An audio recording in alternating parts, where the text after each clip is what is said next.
Hello, today I want to explore the FM Towns car Marty, the MVP-1.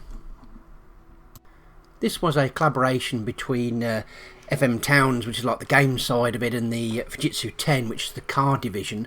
They were brought together to produce the FM Towns car Marty, which was a bit of a dual purpose unit. Extremely portable, meant to be mounted inside the vehicle. On the back, pretty basic connections. We've got the power jack. Now this power jack is centre negative, so unusual, so be careful if anybody ever plugs one of these in. You've got the AV port, which is bespoke. You see I've had to make this. Keyboard slot, that's nothing unusual there. Mic input, power, obviously the jack, and a bespoke floppy interface. So that's all you really get. There's nothing on the bottom of the case, apart from the black mounting bracket, which we'll see later.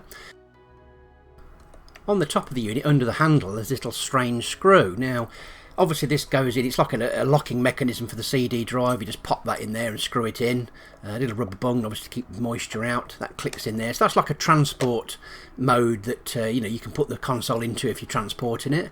There's not a lot in the way of interface on the actual unit. You've got some activity LEDs for the CD drive and the card reader. Very light, nice and portable. So obviously meant to be stored under the vehicle's seats or in the boot or something like that. This is the navigation software that's booting from the slot at the front. Now these are the extras that you can buy. This is a standard pad. It's not the pad that the unit would have come with, but I do own that pad. These are all the optional extras that you can buy at the time. A little D-pad there for controlling the CD interface. That's a picture of basically the full setup. That's including the actual screen. There's a very expensive little screen that you could add into your vehicle to obviously give you that navigation, just like we have today, really. This was one of the first, the forerunners of navigation. It was one of the first systems to be fitted into a vehicle. This is the GPS, add-on system that allows it to track the satellites, and just like modern day. But at this time it was obviously in its very, very early stages, so it was extremely expensive, this unit. Everything's nice and modular, so you could buy these things individually. Obviously this came with it because it was the navigation. The whole point of the system was to be a car Marty and be navigation and games all in your vehicle. So very unique and great that you could play games and have it as a navigation system. But again, it was very, very expensive in its day. Right, so it was released in 1994 for about 300,000 yen, which is about $3,000 then. In today's money, that would be about $6,000. Like all the FM Towns, it's a 386SX with a 2 meg RAM, and like I say, that PCM CIA card at the front. There's just a quick overview of the ports at the back again, just to recap. To own one of these back in the day, you must have been, very, very wealthy. That's a lot of money to spend on a car navigation system. This is the black tray that goes underneath the unit. This bit screws to the vehicle, and it's held down with some very, very efficient Velcro. This is the card, and usually it's battery backup and write protected, so it's quite an interesting card there. I've not seen a battery backup one of these. So that's quite unique, but that houses the boot software. The main navigation software is on CD, which you put into the navigation system when you're using it. That's a bespoke AV cable that I did make up.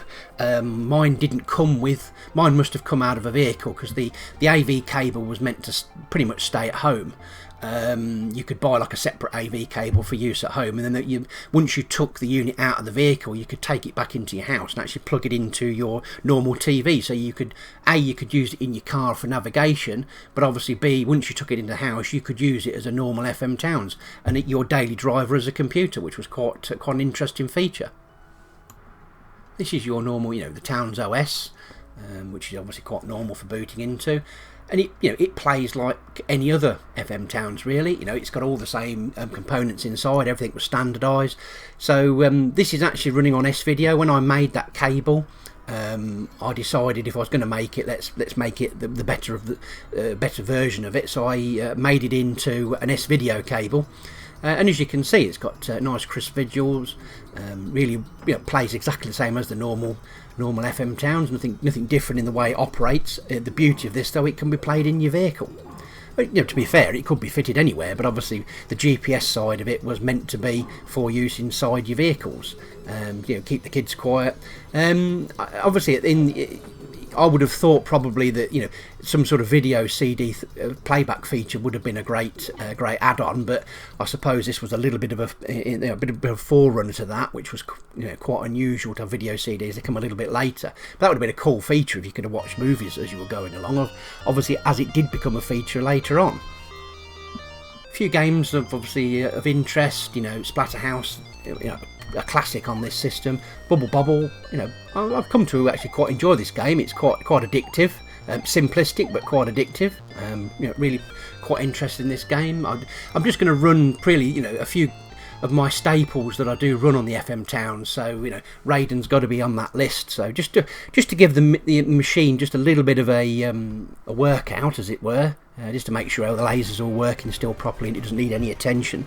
You know, I do see a lot of repair videos on these back in, you know, a few years ago. They seem to have all but disappeared. This is an incredibly rare machine. It's not something that you know, your average collector's going to come across, really. I think I've only ever seen, you know, this was a working unit. I don't know why the guy sold it, to be honest with you, but the only 2 units I've seen on eBay in the last 5 years have both been non-functioning units. So I'm really lucky in the fact that mine is still a working unit and seems to work flawlessly. So I'm really pleased.